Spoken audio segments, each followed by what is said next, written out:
Hi எல்லாருக்கும் வணக்கம். இந்த வீடியோவில் என்னோடய ப்ரெக்னென்சி ஜர்னியில் செகண்ட் ட்ரைமஸ்டர் வந்து எனக்கு எப்படி போச்சு அப்படிங்கிறது தாங்க உங்ககிட்ட ஷேர் பண்ணிக்க போகிறேன். ஃபஸ்ட் ட்ரைமஸ்டர் வந்து எனக்கு ரொம்ப ஸ்மூத்தாக போச்சு. பட் செகண்ட் ட்ரைமஸ்டர் வந்து எனக்கு அவ்வளோ ஸ்மூத்தாக போகலைங்க. அப்படி என்ன ஆச்சு அப்படிங்கிறது வீடியோக்குள்ளே போய் பார்த்து தெரிஞ்சுக்கலாம் வாங்க.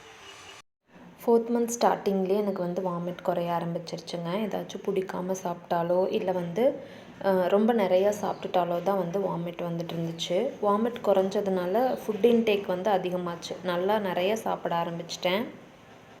அந்த டைம் வந்து சம்மர் டைமுங்கிறதுனால வெயில் மட்டும் தாங்க முடியாமல் இருந்துச்சு. மற்றபடி எனக்கு ஹாஸ்பிட்டல் போகிற வரைக்கும் எந்த ப்ராப்ளமுமே இல்லை. எனக்கு அந்த மந்த் எண்டு வந்து ஒரு வேக்சின் இருந்துச்சு. அது எப்பவும் போல் கவர்மெண்ட் ஹாஸ்பிட்டலில் போட்டுட்டு செக்கப்புக்கு வந்து ப்ரைவேட் ஹாஸ்பிட்டலில் ஒரு 2-3 டேஸில் வந்து செக்கப் பண்ண போயிருந்தோம். அந்த செக்கப் பண்ண போன டைமில் தான் வந்து எனக்கு ப்ராப்ளமே ஸ்டார்ட் ஆச்சு. போனதும் வந்து வெயிட் செக் பண்ணியிருந்தோம். வெயிட் செக் பண்ணதில் வந்து 2.5 கிலோ வந்து வெயிட் கெயின் ஆகிருந்துச்சு. ப்ளட் டெஸ்ட்டு கொடுத்துருந்தோம். ப்ளட் லெவல் வந்து 2 பாயிண்ட் வந்து கம்மியாக இருந்துச்சு. டாக்டர் வந்து கொஞ்சம் ஃபுட் அட்வைஸ் எல்லாம் வந்து கொடுத்துருந்தாங்க. கொஞ்சம் ஃபுட்ஸ் எல்லாம் எடுத்துக்க சொல்லி வந்து அட்வைஸ் பண்ணியிருந்தாங்க. அப்புறம் ரைஸ் சாப்பிட்றத வந்து குறைச்சிட்டு அதுக்கு பதிலாக வந்து நிறையா கீரை, சூப்பு இந்த மாதிரி வந்து எடுத்துக்க சொல்லியிருந்தாங்க. அப்போ தாங்க தெரிஞ்சுக்கிட்டேன் சாம்பார், ரசம், பொரியல் மட்டும் ப்ளட் லெவலை வந்து இன்க்ரீஸ் பண்ணாது அப்படிங்கிறது. அப்புறம் 5th மந்த் வந்து ஸ்டார்ட் ஆச்சு.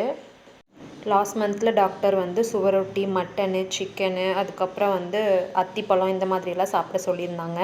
செவ்வாழைப்பழம் வந்து சாப்பிட வேண்டாம் அப்படின்னு வந்து சொல்லியிருந்தாங்க. வெயிட் கெயின் ஆகுது அப்படிங்கிறதுனால இதெல்லாம் சாப்பிட்டுட்டு இருந்தேன். அது கூட முருங்கை சூப் வந்து டெய்லி குடிச்சிட்டு இருந்தேன். அந்த மந்த் எண்டும் நான் ஹாஸ்பிட்டல் போகும்போது எனக்கு 3 கிலோ வந்து வெயிட் கெயின் ஆகிருந்துச்சு. ஸ்கேனில் வந்து பேபி நல்லா இருந்ததுனால எனக்கு வந்து பெருசாக திட்டெல்லாம் எதுவுமே விழுகலை. அந்த மேம் வந்து இன்னும் வந்து ப்ளட் லெவல் வந்து குறையிறதுக்கு வாய்ப்பு இருக்குது. நிறைய வந்து அந்த சுவரொட்டியெல்லாம் சாப்பிட ஆரம்பிச்சுக்கோங்க அப்படிங்கிற மாதிரி அட்வைஸ் பண்ணியிருந்தாங்க. அப்புறம் அயன் டேப்லெட் வந்து கொடுத்துருந்தாங்க. அடுத்து 6th மந்த் வந்து ஸ்டார்ட் ஆச்சு. எனக்கு எங்கள் வீட்டில் வந்து பேபி ஷவர் வந்து பிளான் பண்ணியிருந்தாங்க 6th மந்த் ஸ்டார்டிங்கில்.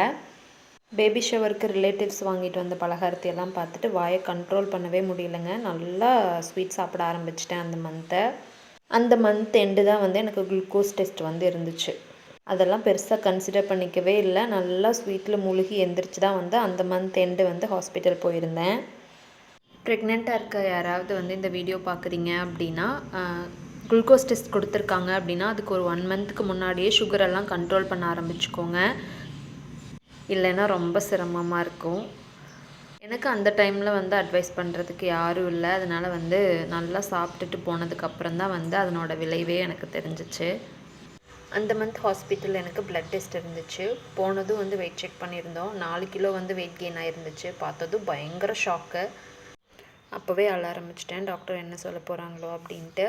அந்த மந்த் வந்து எனக்கு குளுக்கோஸ் டெஸ்ட் இருந்ததுனால கரெக்டாக வந்து குளுக்கோஸ் குடிச்சிட்டு 2 ஹவர்ஸில் வந்து ப்ளட் டெஸ்ட் கொடுத்துருந்தேன். அதில் வந்து சுகர் லெவல் வந்து 159 வந்து இருந்துச்சு. அந்த ரிப்போர்ட்டை வாங்கி பார்த்துட்டு நர்ஸ் எல்லாம் உனக்கு சுகர் வந்துருச்சா, உனக்கு சுகர் இருக்கா, உனக்கு சுகர் வந்துருச்சு அந்த மாதிரியெல்லாம் சொல்லிட்டு இருந்தாங்க.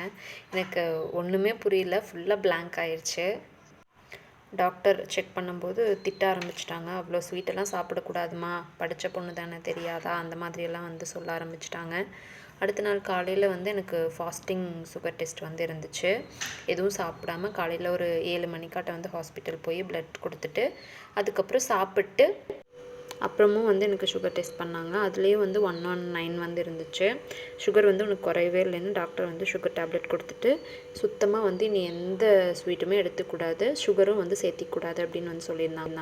இந்த வீடியோ உங்களுக்கு யூஸ்ஃபுல்லாக இருந்துச்சு அப்படின்னா சேனலை சப்ஸ்கிரைப் பண்ணிவிட்டு லைக் பண்ணிக்கோங்க வீடியோக்கு. தேங்க்யூ.